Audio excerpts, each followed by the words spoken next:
Mega కుటుంబంలో mega హీరోల గురించి మాత్రమే కాకుండా వాళ్ళ కుటుంబాల గురించి అందులో ఉన్న ఒక్కొక్క హీరో జంట గురించి ఎన్నో వార్తలు ఎప్పుడు సోషల్ మీడియాలో చూస్తూనే ఉంటాం. ఎందుకంటే మెగా కుటుంబం నుంచి హీరోలు ఎక్కువగా ఉండడం వలన తెలుగు సినిమా ఇండస్ట్రీలో ఎక్కువ మంది సినీ అభిమానులు ఆ కుటుంబంపై మనసు పెట్టుకుని ఉంటారు. అలాగే ఇటీవల మెగా కుటుంబంలో వరుసగా మంచి పరిణామాలు చూస్తూనే వచ్చాం. వరుణ్ తేజ్ లావణ్య పెళ్లి, ఆ తర్వాత రామ్ చరణ్ ఉపాసనకి కూతురు పుట్టడం జరిగింది. రామ్ చరణ్ ఉపాసన పెళ్లి తర్వాత ఇన్నేళ్లకు వాళ్లకు ఒక సంతానం కలగడంతో ఆ ఇంట్లో పండగ వాతావరణం నెలకొంది. రామ్ చరణ్ తన కెరీర్ లో ఎంత బాగా సక్సెస్ అయ్యాడో అలాగే ఉపాసన కూడా తన కెరీర్ లో అంతే బాగా సక్సెస్ అయ్యింది. ఉపాసన బిజినెస్ ఉమెన్ గా వైద్య రంగంలో మంచి పొజిషన్ లో, అలాగే అన్నిటికంటే ముఖ్యంగా ఉపాసనలో ఉన్న గొప్ప క్వాలిటీ మంచితనం. ఆమెకు చాలా మంచి పేరు ఉంది. ఆమె మనస్తత్వం వలన ఆమెకు చాలా మంచి గౌరవం కూడా ఉంది. ఎన్నో మంచి పనులు చేసి తన పాపులారిటీని రియల్ గా చక్కగా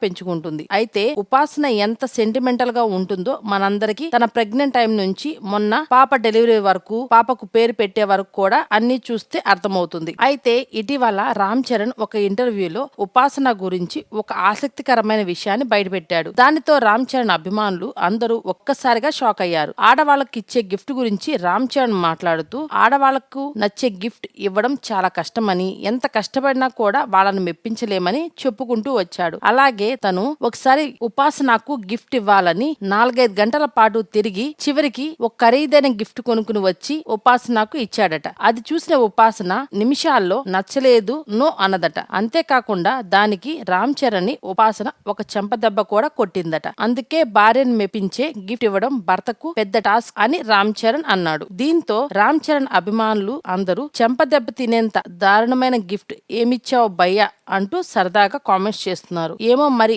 ఉపాసనకు అంత ఇరిటేషన్ తెప్పించే గిఫ్ట్ ఏమిచ్చాడో రామ్ చరణ్ చెప్పలేదు. కానీ ఉపాసనకు మాత్రం ఆ గిఫ్ట్ చూసి ఇరిటేషన్ వచ్చిందన్న విషయం మాత్రం చెప్పుకొచ్చాడు. రామ్ చరణ్ ఉపాసన ఎంత బిజీగా ఉన్నా, సెలబ్రిటీస్ అయినా కూడా వాళ్ళ ఫ్యామిలీ లైఫ్ కి చాలా ప్రాముఖ్యత ఇచ్చే మనుషులని బాగా అర్థమవుతూనే ఉంది. ఇంతకీ రామ్ చరణ్ ఏం గిఫ్ట్ ఇచ్చాడో ఊహించగలరా? తెలిస్తే కామెంట్ చేయండి. ఈ వీడియో కనుక మీకు నచ్చినట్లయితే లైక్ చేయండి, షేర్ చేయండి మరియు తప్పకుండా సబ్స్క్రైబ్ చేయండి.